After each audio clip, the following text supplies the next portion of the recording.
Hey Zoggin users, today in this video I'm going to show you a quick tutorial on how to make a blog in the Zoggin Design Studio. So I'm actually going to pull up a blog I've already created previously in the Zoggin Design Studio. So I'm going to come to my Projects tab. And then I'm going to pull up this Sarah's First Day blog. So I'm going to hit Edit and it's going to pull up that project in my Zoggin Design Studio. So as you can see, this is a blog that I have created using the Zoggin Design Studio. So the first thing I started with is this yellow background. And as you can see, you can change the color of your background down here. You can change the border of your background. You can also add a gradient or a stroke to your background. You can also do drop shadows and the opacity. You can add a reflection. And you can do all that fun stuff from this bottom palette here.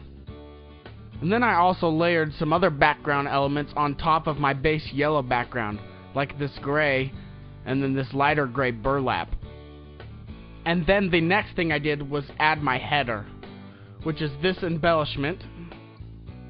And the way to add elements to your artboard is to come over to this left side here where all your artwork is, and you select an item, drag it to your artboard, and it'll drop on there. And as you can see, my item is there, and I can make it bigger or smaller from dragging from these corner boxes, and then I can rotate it if I just drag from the circle left or right, and it'll flip around depending on which way I have my mouse going. So since I already have that embellishment, I don't want it on there again, so I'll just right click and delete it. And with this particular embellishment, I have a drop shadow, as you can see. So I'll uncheck it and you can see that it goes away.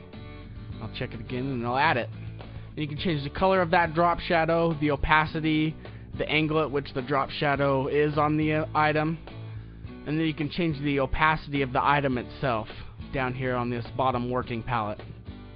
And then going along with my header, I've added this text.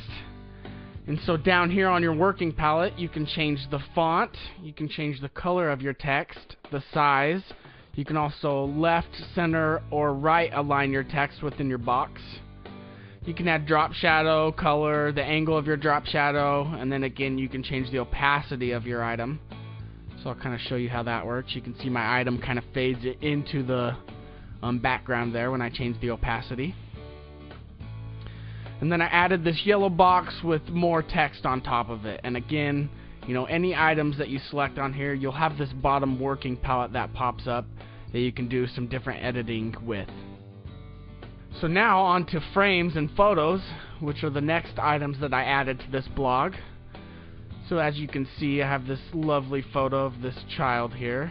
And so, again, with frames, how the photos work is, say I didn't want this particular photo in this frame, I'd come over to my left side and select photos, and then I would just grab the photo I want and drag it into the frame, and you will see that it will replace it. So what this gray dot is in the middle of this frame is it'll allow you to move the photo around depending on where you want it placed within the frame. And then you can also change from this bottom working palette down here, you can change the color of your border around the frame. You can change the stroke size, so it'll make it bigger or smaller depending on what size you want your stroke around the frame. And then again, you can add drop shadows, you can change the color of the drop shadow, and you can also change the opacity of the photo and frame itself. These corners are just embellishments that I've dragged onto my artboard just for an extra design element, and I've added a drop shadow to those as well. And then last thing I'll show you is these photos down here. They are within a frame, but they don't have a stroke around them because I want them to have that design effect to where they're kind of stitched together in that bottom row there. So I could add a stroke if desired, but I'm going to keep those as is because I like the way they look down there at the bottom. And the last thing you'll want to do is once you get to a point where you're done or want to quit, you can come up to this file link here, click it, and then you will want to save your project. And so that is a quick tutorial on how to use different elements to design a blog. If you need further help or have any other questions, please contact us at support@zoggin.com.